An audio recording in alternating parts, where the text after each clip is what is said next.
Okay, we're going to learn two approaches by the biggest scientific leaders in the history of the world. The first one is Newton. Newton defined time as a really independent entity that is not affected or that's not affected by any material phenomena. But Leibniz completely disagreed with Newton's approach and bring another opinion, that time is a material phenomenon, is a material property that maintained by each material defined in the world. But I, the great Eliya, want to give another opinion. Until now, we learned that time is scientifical, calculated, and reliable thing. And my opinion is not with that. In my opinion, time is a personal way of seeing the world. Every person has a different way to experience time. And I'm here today to show you the experience that I, Eliya, 16 years old from Israel, Maccabi Tzair, and the people of Israel define time. Our first example to how to define time is one. 2 weeks after that hideous day, October 7th, I was with my sister-in-law and my two nephews in the car going home, and then we heard the alarm. In that moment, the car stopped, and I was no longer a human. I was a machine with no power, with no thinking, just a machine with code that do whatever she can. I was needed to grab my nephew. He's like 6-month-old baby. Grab him and run to the shelter that was considerably close. The emotion that I felt in those moments was so big and so powerful that I just didn't think about time itself. All those 11 minutes when I grab my nephew and go to the shelter, the mamad, felt like moments, like blink of an eye. I felt like just someone that having a print and just doing that. This is what I saw. And this is my first example. Time was not a thing for me. I just forgot it. The experience with time changed all. My second experience with time is not me. It's for all the Israelis around Israel.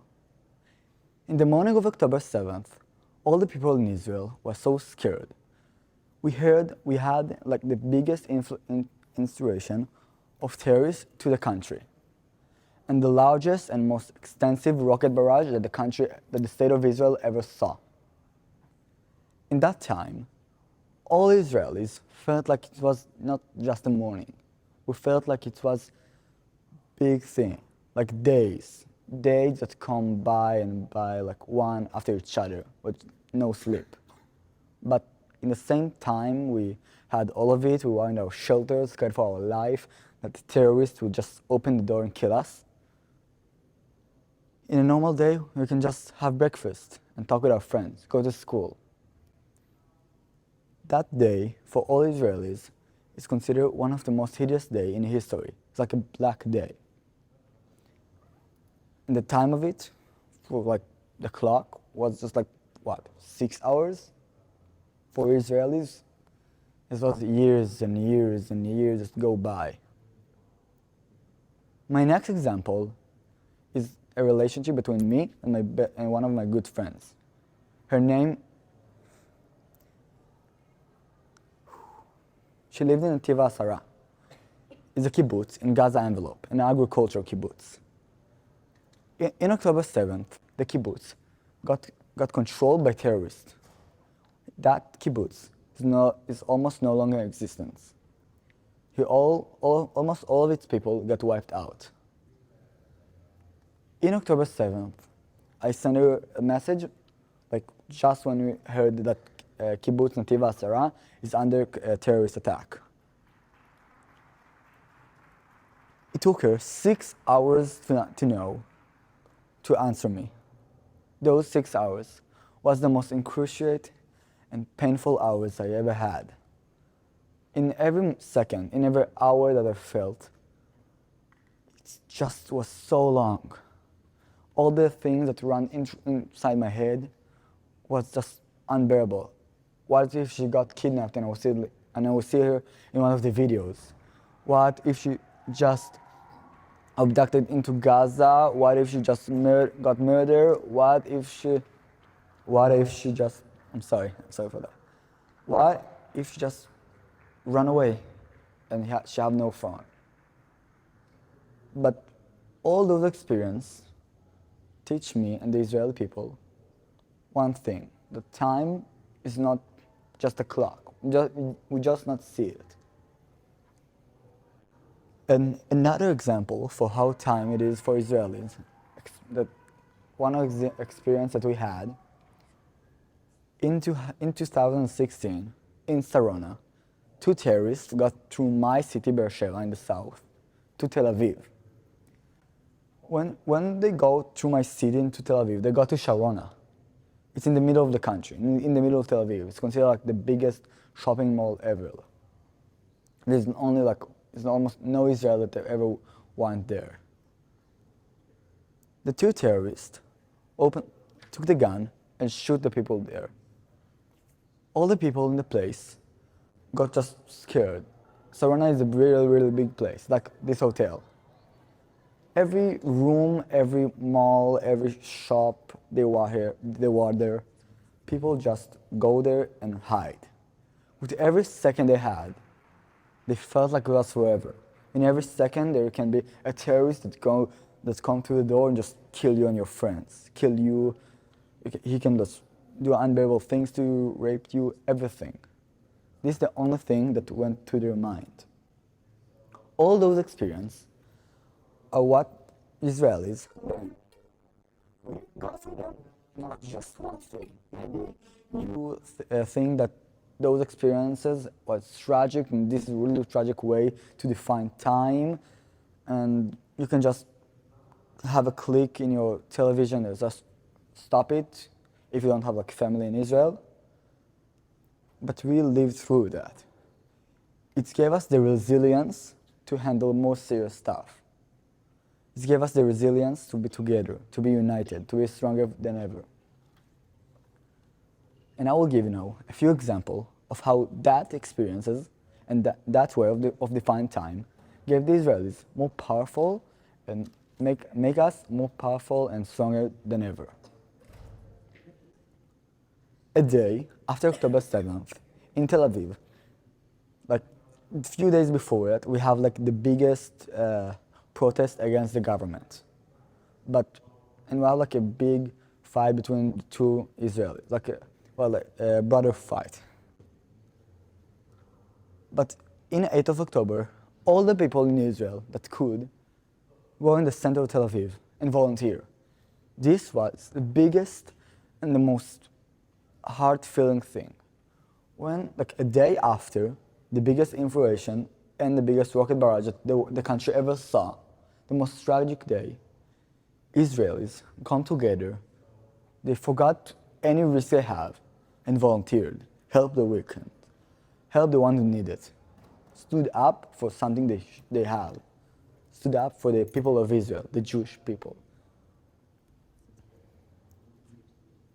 Another example of how that power of defining time helped the Israelis is about the Nova Festival. In Nova Festival, there was the biggest infiltration of terrorists in any other place. 300, less or more, from Nova Festival got murdered and slaughtered, and a lot of more got abducted to Gaza. Now they are there, scared for their life, and we don't know nothing about them. But one of the DJs in Nova Festival, and like a few weeks after that hideous experience, come to the stage again, perform again, have the most delightful joy in his life. Even here in the IC, you have one of the survivors in Nova Festival. You can even talk with him. And my last example is about what happened in Israelis' national days. We have three national days: for the Holocaust, for our soldiers and people that got hurt by terrorists, by rocket barrage, by any kind of it, and the Independence Day of Israel, the most happiest day that Israelis ever have. One time a year, that we all go to the streets and have a lot of fun with foams and with balloons, and just like run in all sides of Israel and just have a big smile on our face. But the thing that we don't have really a time between those days. Between the Holocaust Day, we have a week where we have alarms for the memory, and then we get to the National Day for the people that got hurt in terrorist attacks and in IDF. In the night of that day, we have the Independence Day. So the experience with time gave us the opportunity to have that sharp switch, that sharp thing from sadness to be the most happiest day in our life. Do you want to know how we did that? With our experiences and our resiliences. It gave us the understanding that they didn't die for nothing. They died for us, the Israelis, for the state of Israel, the Jewish state. All those experiences show us one thing. Time time is really important thing. We need to know where we're going to share it and where we're going to do it. You can do it with a loved one, with a family, with your grandparents, whatever you want, with your friends. But I'm here today to give you one time to share it together, to have a moment of all of us experience time close to Israeli ones. After that, we're going to have 1 minute of silence, okay? Everybody going to stood up and have a complete silence. After that, the talk will be over. And I'm sorry for the inventory, but for the people that here and here, we're going to have a bracelet, a ribbon, of the yellow ribbon that said, we are all still in 7th October. We are all still there. We are all, even no matter how many months will go by, where we're going to be, we're still there in Gaza, in October 7th, in our homes, in our shelters, waiting for our loved ones that we still don't know what about them. We're still there. So now we're going to have 1 minute of silence, okay? And after that, the talk will be over and you're going to take the ribbons.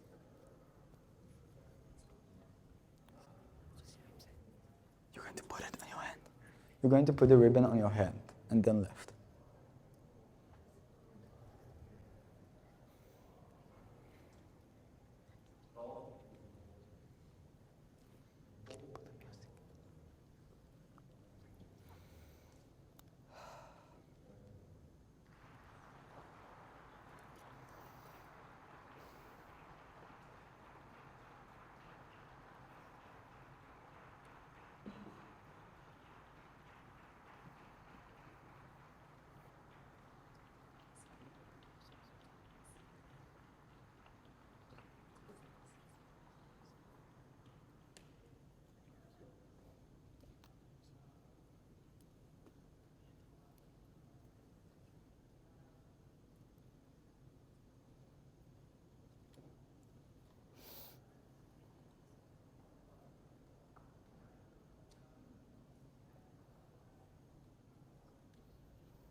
Okay.